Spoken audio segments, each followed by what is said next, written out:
രാഹുൽ ഗാന്ധിക്കെതിരെ വിരൽ ചൂണ്ടുമ്പോ ഈ മണിപ്പൂരിൽ കലാപം തുടങ്ങിയിട്ട് 2 വർഷമായില്ലേ? എന്തുകൊണ്ടാണ് നമ്മുടെ പ്രധാനമന്ത്രി അവിടെ ഒന്ന് സന്ദർശിക്കാത്തത്? മതേതരത്വവാദികളാണെങ്കിൽ ബംഗാളിൽ ഹിന്ദുക്കൾ കൊല്ലപ്പെടുമ്പോൾ നിങ്ങൾ സംസാരിക്കണ്ടേ?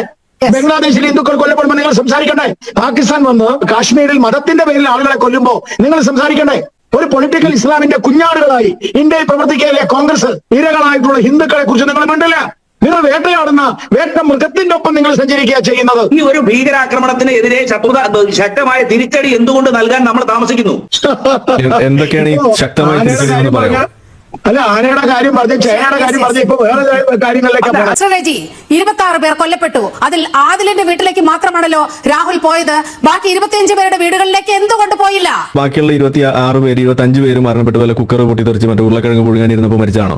3 തവണ നിങ്ങളോട് ആവർത്തിച്ച് ചോദിച്ചു, നിങ്ങൾ ഇതുവരെ അള്ളാഹു മിത്താണെന്നുള്ള കാര്യത്തിൽ ഒരു തീരുമാനം പറഞ്ഞിട്ടില്ല. ഇപ്പൊ നമ്മളൊരു വിഷയം ചർച്ച ചെയ്യുമ്പോൾ അത് പറയാതെ നിങ്ങൾ ഈ പടല തള്ളി നടക്കുന്നത് എന്തിനാണെന്ന് എനിക്ക് മനസ്സിലാവാതെ. മോദി സർക്കാരിനെ തൂത്തെറിയാൻ, കേന്ദ്ര സർക്കാരിനെ അട്ടിമറിക്കാൻ വേണ്ടി ഒരു പൊളിറ്റിക്കൽ ഇസ്ലാമിന്റെ വളരെ കൃത്യമായ അജണ്ട കുറച്ച് നാളുകളായി ഇവിടെയുണ്ട്. അതിന്റെ നിഴൽ പിടിച്ചാണ് രാജ്യത്തിന്റെ പ്രതിപക്ഷ നേതാവ് പലപ്പോഴും സംസാരിക്കുന്നത്. ഇപ്പോഴും അത് തന്നെയാണ് ഉണ്ടായിരിക്കുന്നത്. അല്ലാഹു മിത്താണെന്ന് രാഹുൽ ഗാന്ധി എപ്പോഴെങ്കിലും പറയുമോ? അല്ലെങ്കിൽ യേശു ക്രിസ്തു മിത്താണെന്ന് രാഹുലിന് പറയാൻ കഴിയുമോ? കോൺഗ്രസ് ഞാൻ നേരത്തെ പറഞ്ഞതുപോലെ മതേതരത്വത്തിൽ വിശ്വസിക്കുന്ന ഒരു രാഷ്ട്രീയ കക്ഷിയാണ്. എല്ലാ മതവിഭാഗങ്ങളോടും തുല്യമായിട്ടുള്ള സമീപനമാണ് സ്വീകരിക്കുന്നത്. രാഹുൽ ഗാന്ധി അറിയാൻ പാടില്ലായിട്ട് ചോദിക്കുക, നീ ഒറ്റ ഡയലോഗ് വെച്ച് എത്ര കാലം ഫീൽഡിൽ പിടിച്ചേക്കും? രാഹുൽ ഗാന്ധിയെ ഞാൻ ഒരു കാര്യം ചോദിക്കട്ടെ. രാഹുൽ ഗാന്ധിയെ കുറ്റം പറയുമ്പോ ഞാൻ ഒറ്റ കാര്യം ചോദിക്കട്ടെ. രാഹുൽ ഗാന്ധിക്കെതിരെ വിരൽ ചൂണ്ടുമ്പോ ഈ മണിപ്പൂരിൽ കലാപം തുടങ്ങിയിട്ട് 2 വർഷമായില്ലേ? എന്തുകൊണ്ടാണ് നമ്മുടെ പ്രധാനമന്ത്രി അവിടെ ഒന്ന് സന്ദർശിക്കാത്തത്? മോദി അധികാരത്തിൽ വന്നതിന് ശേഷമാണ് മണിപ്പൂരിൽ കലാപം തുടങ്ങുന്നത്. മോദി അധികാരത്തിൽ ഇരിക്കുമ്പോഴല്ലേ അവിടെ കലാപം ഉണ്ടാകുന്നത്? യുപിഎ ഭരിക്കുന്ന സമയത്ത് മണിപ്പൂരിൽ 2 വർഷമായ ഈ 2023 മെയ് മാസം അവിടെ കലാപം തുടങ്ങിയത് അന്നാരായിരുന്നു ഭരിക്കുന്നത്? സംസ്ഥാനമാണ് മണിപ്പൂർ. അപ്പോൾ നരേന്ദ്രമോദി വന്നതിന് ശേഷമല്ല മണിപ്പൂരിൽ ഇങ്ങനെ ആളിക്കത്തുന്നത്. 2023 തുടങ്ങിയ കലാപം 2 വർഷമായി, 2 വർഷം പൂർത്തിയായിരിക്കുന്നു. എന്തുകൊണ്ട് ആ കലാപബാധിത പ്രദേശത്ത് നമ്മുടെ പ്രധാനമന്ത്രി സന്ദർശനം നടത്തുന്നില്ല? വാക്കുകൾ കേട്ടാൽ തോന്നും ഇവിടെ മോദി അധികാരത്തിൽ വന്നതിന് ശേഷമാണ് മണിപ്പൂരിൽ പ്രശ്നങ്ങൾ ഉണ്ടായതെന്ന്. ഇവർ ഭരിക്കുന്ന സമയത്ത് മണിപ്പൂരിൽ കോൺഗ്രസിന് കൃത്യമായ സ്വാധീനമുണ്ടായിരുന്ന സമയത്ത് അവിടെ മാസങ്ങളോളം നിന്ന് കത്തിയില്ലേ മണിക്കൂർ? വർഷങ്ങളോളം 3000-ലധികം പേർ കലാപത്തിൽപ്പെട്ട് അവിടെ മരിക്കേണ്ടി വന്നില്ലേ, കൊല്ലപ്പെടേണ്ടി വന്നില്ലേ? ഇത് വിസ്മരിച്ചുകൊണ്ടാണ് മണിപ്പൂരിൽ ഇപ്പോൾ മാത്രമാണ് പ്രശ്നം എന്ന് വരുത്തി തീർക്കാൻ ഇവർ ശ്രമിക്കുന്നത്. റജി, താങ്കൾ കോൺഗ്രസിന്റെ സഹയാത്രികനാണെന്ന് പറഞ്ഞു. ഒന്നെങ്കിലും കാര്യങ്ങൾ മനസ്സിലാക്കിയിട്ടൊക്കെ വേണം ചർച്ചയിൽ സംസാരിക്കാൻ. ആനയുടെ കാര്യം പറയുമ്പോൾ ചേനയുടെ കാര്യം പറയരുത്. ചോദ്യം ശ്രീരാമനെ അവഹേളിച്ചതിനെ കുറിച്ചാണ്. ആ സമയത്താണ് താങ്കൾ മണിപ്പൂരിന്റെ കാര്യം പറയുന്നത്. നിനക്ക് മാനാഭിമാനില്ലാത്ത എന്താ ചെയ്യാ? എത്ര കാലായി ഇനി മണിപ്പൂരിന്റെ കാര്യം പറഞ്ഞാൽ താങ്കളുടെ വിചാരം ഈ മണിപ്പൂരിൽ കലാപം ഈ 2 വർഷം മുമ്പ് ഉണ്ടായ കലാപമാണെന്നാണോ? മണിപ്പൂരിൽ 1946, 1948, 1956, 1967 നിങ്ങൾക്ക് മണിപ്പൂരിന്റെ ചരിത്രം പരിശോധിക്കണം മിസ്റ്റർ. മണിപ്പൂരിലെ 2 ഗോത്രവർഗങ്ങൾ തമ്മിലുള്ള കലാപങ്ങൾ കാലങ്ങളായി നടന്നതാണ്. ഏറ്റവും കൂടുതൽ മരണം സംഭവിച്ചത് കോൺഗ്രസ് ഭരിക്കുന്ന കാലഘട്ടത്തിൽ 5630ഓളം ആളുകൾ കൊല്ലപ്പെട്ട കലാപമുണ്ടായിട്ടുണ്ട്. നിരവധി കലാപങ്ങളുടെ കേന്ദ്രമാണ് മണിപ്പൂർ അടക്കമുള്ള പല നോർത്ത് ഈസ്റ്റ് ഏരിയ. അവിടെ നാഗന്മാരും മണിപ്പൂരികളും തമ്മിലുള്ള സംഘർഷം ഉണ്ടായിട്ടുണ്ട്. വളരെ കൃത്യമായിട്ടുള്ള ഗോത്ര വിഭാഗങ്ങൾ തമ്മിലുള്ള സംഘർഷങ്ങൾ കാലങ്ങളായി നിലനിൽക്കുന്ന സ്ഥലമാണ് മണിപ്പൂര്. സംശയമുണ്ടോ താങ്കൾക്ക്? സംശയം ഉണ്ടെങ്കിൽ എന്റെ പൊന്നു സുഹൃത്തെ, താങ്കൾ മണിപ്പൂര് അവിടുത്തെ കലാപത്തെ കുറിച്ച് ഒന്ന് പഠിക്കുക. അപ്പൊ താങ്കൾക്ക് മനസ്സിലാവും. പിന്നെ രാഹുൽ ഗാന്ധി ശ്രീരാമൻ മിത്താണ് എന്ന് രാഹുൽ ഗാന്ധി പറഞ്ഞത് ശരിയോ തെറ്റോ? താങ്കൾ സഹയാത്രികനല്ലേ? തെറ്റാണെങ്കിൽ പരസ്യമായി തെറ്റാണ് പറയാൻ. അല്ലാതെ ഞങ്ങളുടെ രാഷ്ട്രീയം മതേതരത്വമാണ്, ഞങ്ങളുടെ രാഷ്ട്രീയം ഇവിടെ മതേതരത്വം ഒന്നും അല്ല ചർച്ച ചെയ്യുന്നത്. എന്ത് മതേതരത്വം? ഇവിടുത്തെ എന്ത് മതേതരത്വമാണ്? മതേതരത്വവാദികളാണെങ്കിൽ ബംഗാളിൽ ഹിന്ദുക്കൾ കൊല്ലപ്പെടുമ്പോൾ നിങ്ങൾ സംസാരിക്കണ്ടേ? ബംഗ്ലാദേശിൽ ഹിന്ദുക്കൾ കൊല്ലപ്പെടുമ്പോൾ നിങ്ങൾ സംസാരിക്കണ്ടേ? എന്തിനാ നിങ്ങൾ മതേതരത്വവാദികളാണെങ്കിൽ പാകിസ്ഥാൻ വന്ന് ഈ കാശ്മീരിൽ മതത്തിന്റെ പേരിൽ ആളുകളെ കൊല്ലുമ്പോൾ നിങ്ങൾ സംസാരിക്കണ്ടേ? നിങ്ങളുടെ ഭാഷ ഇപ്പോഴും നേരത്തെ മിസ്റ്റർ ആരിഫ് പറഞ്ഞതുപോലെ ഒരു പൊളിറ്റിക്കൽ ഇസ്ലാമിന്റെ ഭാഷയിലല്ലേ നിങ്ങൾ സംസാരിക്കുന്നത്? ഒരു പൊളിറ്റിക്കൽ ഇസ്ലാമിന്റെ കുഞ്ഞാടുകളായി ഇന്ത്യയിൽ പ്രവർത്തിക്കയിലെ കോൺഗ്രസ് നിങ്ങൾക്ക് എങ്ങനെയെങ്കിലും അധികാരത്തിൽ വരണം. അതിന് ഈ നാട്ടിലെ പൊളിറ്റിക്കൽ ഇസ്ലാമിന്റെ വോട്ട് വേണം. അതിനുവേണ്ടി നിങ്ങൾ മമതാ ബാനർജിയുടെ ഭരണകാലഘട്ടത്തിൽ ആണെങ്കിലും ശരി, കോൺഗ്രസിന്റെ ഭരണകാലഘട്ടത്തിലാണെങ്കിലും ശരി, നിങ്ങൾ ഹിന്ദുക്കളെ മുസ്ലിങ്ങൾ വേട്ടയാടുമ്പോ നിങ്ങൾ മിണ്ടില്ല. നിങ്ങൾ ഹിന്ദുക്കൾക്ക് വേട്ടയാടപ്പെടുന്ന പാവപ്പെട്ട ഇരകളായിട്ടുള്ള ഹിന്ദുക്കളെ കുറിച്ച് നിങ്ങൾ മിണ്ടില്ല. നിങ്ങൾ വേട്ടയാടുന്ന മൃഗത്തിന്റെ ഒപ്പം നിങ്ങൾ സഞ്ചരിക്കുക ചെയ്യുന്നത്.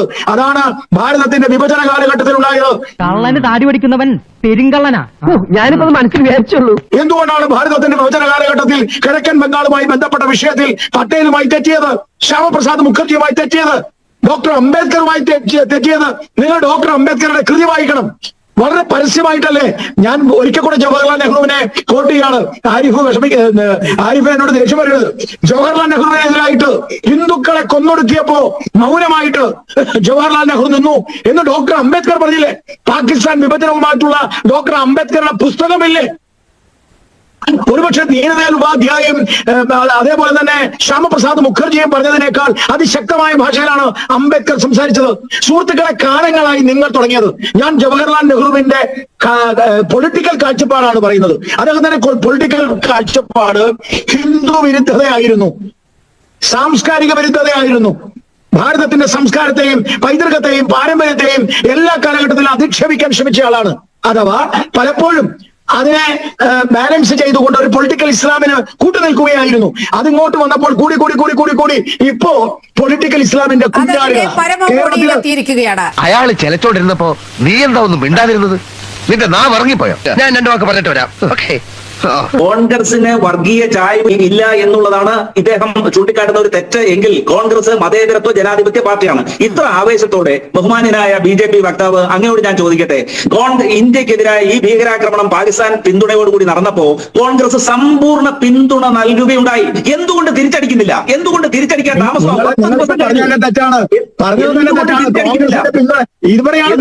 കോൺഗ്രസിന്റെ നിങ്ങൾ ഇവ പറഞ്ഞത് തന്നെ തെറ്റാണ്. പാകിസ്ഥാൻ പിന്തുണയോടുകൂടി നടന്ന ആക്രമണം അത് തെറ്റാണ്. അക്രമം നടത്തിയത് പാകിസ്ഥാനാണ്.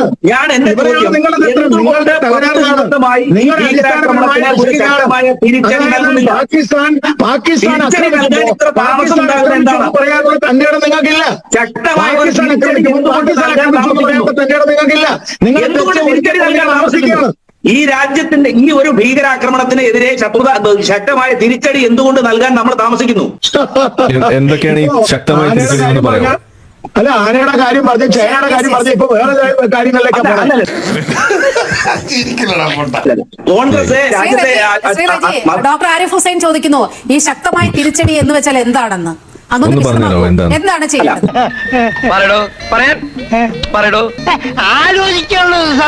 ഇന്ത്യയിലെ സാധാരണക്കാരായിട്ടുള്ള വിനോദസഞ്ചാരികൾക്ക് നേരെ അതിക്രമം ഉണ്ടായപ്പോൾ കോൺഗ്രസ് എന്ന രാഷ്ട്രീയ കക്ഷി സർക്കാരിന് സർവ്വ പിന്തുണയും വാഗ്ദാനം ചെയ്തു. ഒരു സെക്കൻഡ്. 26 പേർ കൊല്ലപ്പെട്ടു. അതിൽ എന്ന് പറയുന്ന കശ്മീരി യുവാവിന്റെ വീട്ടിൽ മാത്രമാണ് രാഹുൽ പോയത്. അത് എന്തുകൊണ്ടാണ്? ബാക്കി ഈ 25 പേരുടെ വീടുകളും എന്താ രാഹുലിന് കയറി ചെല്ലാൻ കഴിയില്ലേ? സീരിയസ് ആയിട്ട് വല്ലതും പറയുമ്പോ ആക്കരുത്. രാജ്യത്തിന്റെ പ്രതിപക്ഷ നേതാവ് നടത്തുന്ന ശ്രമങ്ങളെ ഇങ്ങനെ തുറന്നു കാണിക്കേണ്ടി വരുന്നത് എന്താ? ബാക്കി 25 പേരും ഭാരതീയരല്ലേ? മാഡം നോക്കൂ, കഴിഞ്ഞ 30 വർഷമായി ആദ്യമായിട്ടാണ് ഭീകരപ്രവർത്തനത്തിനെതിരെ ജമ്മു കാശ്മീരിൽ അവിടുത്തെ ജനങ്ങളുടെ ഭാഗത്തു നിന്ന് ഒരു പ്രതിരോധം ഉണ്ടാകുന്നത്. നമ്മളത് കണ്ടില്ലെന്ന്. ശ്രേജി, 26 പേർ കൊല്ലപ്പെട്ടു. അതിൽ ആദിലിന്റെ വീട്ടിലേക്ക് മാത്രമാണല്ലോ രാഹുൽ പോയത്. ബാക്കി 25 പേരുടെ വീടുകളിലേക്ക് എന്തുകൊണ്ട് പോയില്ല? കൊച്ചിയിൽ രാമചന്ദ്രൻ എന്ന് പറയുന്ന ബലിദാനി ഉണ്ടല്ലോ, അദ്ദേഹത്തിന്റെ വീട് സന്ദർശിച്ചോ? മിനിമം ലക്ഷക്കണക്കിന് വോട്ടുകൾ നൽകി വിജയിപ്പിച്ച് വിട്ടതല്ലേ ഇവിടെ നിന്ന്? അതായത് 30 വർഷമായി കാണാത്ത ഒരു കാഴ്ചയാണ് നമ്മൾ ജമ്മു കാശ്മീരിൽ ഇപ്പോൾ കണ്ടത്. കാരണം ഭീകര പ്രവർത്തനത്തിനെതിരെ ശക്തമായ നിലപാട് അവിടുത്തെ സാധാരണക്കാരായ ജനങ്ങൾ സ്വീകരിച്ചു. അതിനെ നമ്മൾ വിസ്മരിക്കരുത്. നീ വിഷയത്തിൽ നിന്ന് വെറുതെ വഴുതി മാറില്ലേ? ശരി, വിസ്മരിക്കുന്നില്ല. ഒരു കാര്യം ചോദിച്ചോട്ടെ, അത് എന്തുകൊണ്ട് വന്നു എന്ന് ഡോക്ടർ ആരിഫ് ഹുസൈൻ വ്യക്തമാക്കും. കശ്മീരിൽ പറയട്ടെ. അതെ, നിങ്ങൾ സമ്മതിച്ചല്ലോ 30 വർഷത്തിന്റെ ഇടയിൽ ആദ്യമായിട്ട് കണ്ടു.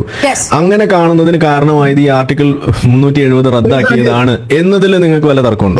നിങ്ങളുടെ പാർട്ടി പറയുന്നത് അത് തിരിച്ചു കൊണ്ടുവരുന്നതാണ്. അപ്പൊ തിരിച്ചു കൊണ്ടുവരും എന്ന് പറയുന്നത് എന്തിനു വേണ്ടിയിട്ടാ? ഈ 30 വർഷം പിന്നോട്ടേക്ക് നടത്താൻ വേണ്ടിയിട്ടാണോ? ഇതാണ് എനിക്ക് ചോദിക്കാനുള്ളത്. പിന്നെ നിങ്ങൾ പറഞ്ഞു ഈ ആദിലിന്റെ വീട്ടിലേക്ക് പോന്നു. അത് അങ്ങനെ ശരിയാണെന്നുണ്ടെങ്കിൽ ഞാൻ ചോദിക്കുന്നത് ബാക്കിയുള്ള 26 പേര് 25 പേര് മരണപ്പെട്ടു, വല്ല കുക്കർ പൊട്ടിത്തെറിച്ച് മറ്റേ ഉരുളക്കിഴങ്ങ് പുഴുങ്ങാനിരുന്നപ്പോൾ മരിച്ചാണോ? നിങ്ങൾ എന്താ അതുകൊണ്ടൊക്കെ ഉദ്ദേശിക്കുന്നത്? ഇനി ഇവിടെ നിങ്ങൾ മണിപ്പൂരിന്റെ വിഷയം കൊണ്ടുവന്നിട്ടു, മണിപ്പൂരിന്റെ കാര്യങ്ങൾ ഇവിടെ പറഞ്ഞു കഴിഞ്ഞാൽ എന്നാലും ഞാൻ ചോദിക്കുകയാണ്, ഇവിടെ കേരളത്തിൽ വഖഫിന്റെ വിഷയം ഉണ്ടായി, ഇത്ര നാളും ഈ വിഷയം ഉണ്ടായിട്ട് ഒരു തവണയെങ്കിലും രാഹുൽ ഗാന്ധി അവിടെ വന്നിട്ട് അത് അവിടെ സന്ദർശിച്ച് പോയിട്ടുണ്ടോ?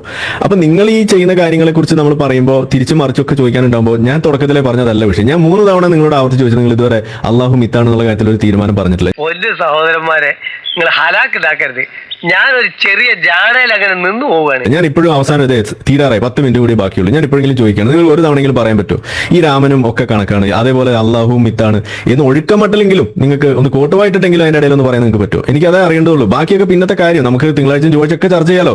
ഇപ്പൊ നമ്മളൊരു വിഷയം ചർച്ച ചെയ്യുമ്പോൾ അത് പറയാതെ നിങ്ങൾ ഈ പടല തള്ളി നടക്കുന്നത് എന്തിനാണെന്ന് എനിക്ക് മനസ്സിലാവാതെ. അള്ളാഹു മിത്താണോ? ഒന്ന് ഒറ്റ വാക്കിൽ ഉത്തരം പറയൂ. ഈ പ്രതിസന്ധി കനകാമ്പനെ തരണം ചെയ്തേ പറ്റൂ. ഞാൻ ഒരു കാര്യം ചോദിക്കട്ടെ, ഈ 10, 15, 14 ദിവസത്തിന് മുമ്പുള്ള ഈ വിഷയം ഇന്ന് ചർച്ച ചെയ്യാനായി എടുത്തതിന്റെ സാങ്കത്യം എന്താണ്? അത് ഞാൻ പറഞ്ഞുതരാം. അന്ന് അത് ചർച്ച ചെയ്യാൻ വേണ്ടി ഇരുന്നപ്പോ അന്ന് വേറൊരു പ്രശ്നമുണ്ടായി, അതുകൊണ്ട് അത് മാറ്റി വെച്ചാണ്. ഇന്നാണ് അത് നീക്കി വെച്ചത്, അതുകൊണ്ട് ഇന്ന് നമ്മൾ ചർച്ച ചെയ്യും. ഇനി നിങ്ങൾ പറയൂ, ഇന്ന് വേറെ ഒന്നുമില്ല, എല്ലാം കഴിഞ്ഞു. അവിടെ തൃശ്ശൂർ വരെ നടക്കുന്നതുകൊണ്ട് വേറെ ഒന്നുമില്ല. അപ്പൊ നിങ്ങൾ ഇനി ഇത് പറയൂ. വേറെ ഒന്നുമില്ലെന്നേ, വേറെ ഒന്നുമില്ല, എല്ലാം ചർച്ച ചെയ്ത് കഴിഞ്ഞാണ്. നിങ്ങൾ ഈ റെഡ് ഹെറിംഗ് ഫാലസി ഇവിടെ എടുക്കില്ല.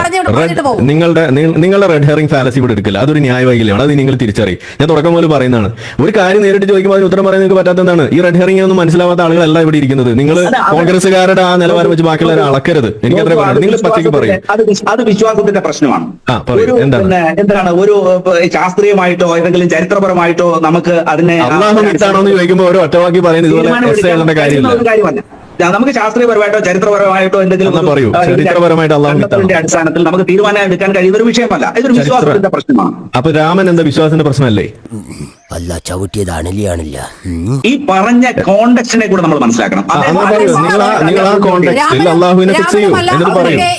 നമ്മുടെ ചരിത്ര പാരമ്പര്യത്തെ കുറിച്ച് സുദീർഘമായിട്ടുള്ള ഒരു നിങ്ങൾ ക്ലിയർ ആയിട്ട് പറയൂ. നിങ്ങൾ ആ കോണ്ടെക്സ്റ്റിലേക്ക് അള്ളാഹുവിനെ ഒന്ന് തിരുകൂ. അള്ളാഹുവിനെ തൽക്കാലം ആ ഷൂവിലേക്ക് ഒന്ന് ഇറക്കി വെക്കൂ, എന്നിട്ട് നിങ്ങൾ പറയൂ. രാഹുൽ ഗാന്ധിയോട് ചോദിച്ച സുദീർഘമായ ഒരു ചോദ്യത്തിന് മറുപടി എന്നുള്ള നിലയിൽ ഇന്ത്യയുടെ ചരിത്ര പശ്ചാത്തലം ഞാനൊരു കോണ്ടെക്സ്റ്റ് ഞാൻ തുടക്കത്തിൽ പറഞ്ഞു. ഞാൻ ആ കോണ്ടെക്സ്റ്റ് വീണ്ടും ആവർത്തിക്കുകയാണ്. ഇവിടെ പഹൽഗാമിൽ ഒരു അക്രമം ഉണ്ടാകുന്നു. 26 പേരെ മുണ്ട് പൊക്കി നോക്കിയിട്ട് മുസ്ലിം ആണോ എന്ന് തിരിച്ചറിയാൻ വേണ്ടിയിട്ടുള്ള ശ്രമം നടത്തി ഇത് കലിമ ചൊല്ലിച്ചിട്ട് കൊല്ലുന്നു. ആ സംഗതി അതൊരു ഇസ്ലാം എന്ന് പറയുന്ന മതത്തിന്റെ ഒരു രീതിയാകുന്നു. അതിന്റെ പിന്നിലുള്ള മതം ഇസ്ലാം ആകുന്നു. അതിന്റെ പിന്നിലുള്ള വ്യക്തികൾ എന്ന് പറയുന്നത് മുഹമ്മദ് നബിയും അള്ളാഹു ഒക്കെ ആകുമ്പോ ആ അള്ളാഹു അത് കുഴപ്പക്കാരനാണോ അല്ലേ? ആ നബി കുഴപ്പക്കാരനാണോ അല്ലേ? അതൊരു മിത്താണോ അല്ലേ? നിങ്ങൾ പറയൂ. കോണ്ടെക്സ്റ്റ് ഞാൻ പറഞ്ഞു, അതിന്റെ സന്ദർഭം ഞാൻ പറഞ്ഞു, അതിന്റെ റെലവൻസ് ഞാൻ പറഞ്ഞു. ഇനി നിങ്ങൾ പറയൂ, അത് ശരിയാണോ അല്ലേ, അത് മിത്താണോ അല്ലേ? നിങ്ങൾ പറയൂ.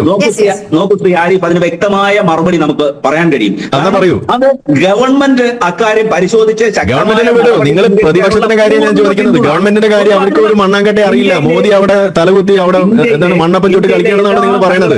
മോദി മണ്ണപ്പം ചുട്ട് കളിക്കണേ. നിങ്ങൾ പ്രതിപക്ഷത്തിന്റെ കാര്യം നിങ്ങൾ പറയൂ. നിങ്ങൾ കോൺഗ്രസിന്റെ വക്താവ് എന്നുള്ള രീതിയിൽ അതിന്റെ സഹയാത്രികൻ എന്നുള്ള രീതിയിൽ നിങ്ങൾ പറയൂ. ഈ പറയുന്ന സാഹചര്യത്തിൽ ഈ പറയുന്ന കോണ്ടെക്സ്റ്റിൽ അള്ളാഹു മിത്താണോ അല്ലേ? ഒരു കാര്യം മറ്റടുത്ത ചോദ്യം ചോദിക്കില്ല. ഇന്ത്യ മുന്നണിയുടെ ഭാഗമായി വരുന്ന ഒരാൾക്ക് പോലും ഇങ്ങനെ ഇസ്ലാമിനെതിരെയോ അല്ലെങ്കിൽ അല്ലാഹുവിനെതിരെയോ യേശുക്രിസ്തുവിനെതിരെയോ ഒരു വാക്ക് ഉരിയാടാനുള്ള ത്രാണിയില്ല. അത് നമ്മൾ അംഗീകരിക്കൂ. ഇപ്പോൾ എത്ര നേരമായി ആരിഫ് ഹുസൈൻ താങ്കളോട് പറയുന്നു, അങ്ങക്ക് അങ്ങനെ എന്തെങ്കിലും ഒന്ന് പറയാൻ കഴിയുമോ? നോക്കൂ, നമ്മൾ ആ ഇന്റർവ്യൂ ബഹുമാന്യനായ ഇന്ത്യയുടെ പ്രതിപക്ഷ നേതാവ് രാഹുൽ ഗാന്ധിയുടെ ഇന്റർവ്യൂവിന്റെ ആ ഫുൾ ടെക്സ്റ്റ് വായിക്കുമ്പോൾ അദ്ദേഹം പറഞ്ഞ കോണ്ടെക്സ്റ്റിനെ കുറിച്ച് നമുക്ക് മനസ്സിലാകും. അപ്പൊ അദ്ദേഹം പറയുന്നത് ഹിന്ദു മതത്തിലെ ആരും ഒരു കുത്തക എടുക്കുന്നില്ല എന്നും അത് സഹിഷ്ണുതയുടെ ഒരു മതമാണെന്നും അത് മാത്രമല്ല സാർവത്രികമായ ഒരു സ്വീകാര്യത ആ മതത്തിനുണ്ടെന്നും അങ്ങനെ മതത്വത്തെക്കുറിച്ചും അതിന്റെ ഒരു സ്നേഹസമ്പൂർണമായിട്ടുള്ള ഒരു ആദരവ് പ്രകടമാക്കുന്നതിനെ സംബന്ധിച്ചും മനുഷ്യനോട് സഹവർത്തിത്വം പ്രകടമാക്കുന്നത് സംബന്ധിച്ചുള്ള വലിയ കാര്യങ്ങളാണ് അദ്ദേഹം ആ ഇന്റർവ്യൂവിൽ പ്രധാനമായിട്ട് പങ്കുവയ്ക്കുന്നത്. മാത്രമല്ല ഈ ഹിന്ദു സമൂഹത്തെ നവീകരിക്കുന്നതിന് വേണ്ടി പരിഷ്കരണവാദികളുടെ ഓരോരുത്തരുടെയും ഓരോ സംഭാവനകൾ എന്തൊക്കെയാണെന്നൊക്കെയാണ് അദ്ദേഹം പല ഘട്ടത്തിലായിട്ട് അത് സൂചിപ്പിക്കുന്നത്. അപ്പൊ അതിന്റെ ഏതെങ്കിലും ഒരു ചെറിയ ഒരു ഭാഗം എടുത്തിട്ട് രാഹുൽ ഗാന്ധിയെ കുറ്റപ്പെടുത്താൻ അദ്ദേഹം അങ്ങനെ പറഞ്ഞു, അതുകൊണ്ട് അതിൽ നിന്ന് എന്തെങ്കിലും ഒരു രാഷ്ട്രീയ ലാഭം നേടാൻ കഴിയും എന്നുള്ള കരുതലോടെ എന്നുള്ള ആ ഒരു ചിന്തയോടുകൂടി ഇതിനെ വളച്ചൊടിച്ച് ഈ ഒരു ജനാധിപത്യ സമൂഹത്തിൽ അത്തരത്തിലുള്ള ഒരു സ്പർദ്ധ വളർത്തുന്നത് രാഷ്ട്രീയമായിട്ട് ഏതെങ്കിലും വിഭാഗത്തിന് ലാഭം കൊയ്യുമോ എന്ന് ഞാൻ കരുതുന്നില്ല. അത് നമ്മുടെ സമൂഹത്തിൽ അതൊരു സ്പർദ്ധ വളർത്തുകയും അകൽച്ച ഉണ്ടാകുകയും മതങ്ങൾ തമ്മിൽ ഒരു ഭിന്നത രൂപപ്പെടുകയും ചെയ്യുന്നതിന് മാത്രമേ അത്തരത്തിലുള്ള രാജ്യത്തിന്റെ പ്രതിപക്ഷ നേതാവ് തന്നെ ശ്രമിക്കുമ്പോഴോ റജി?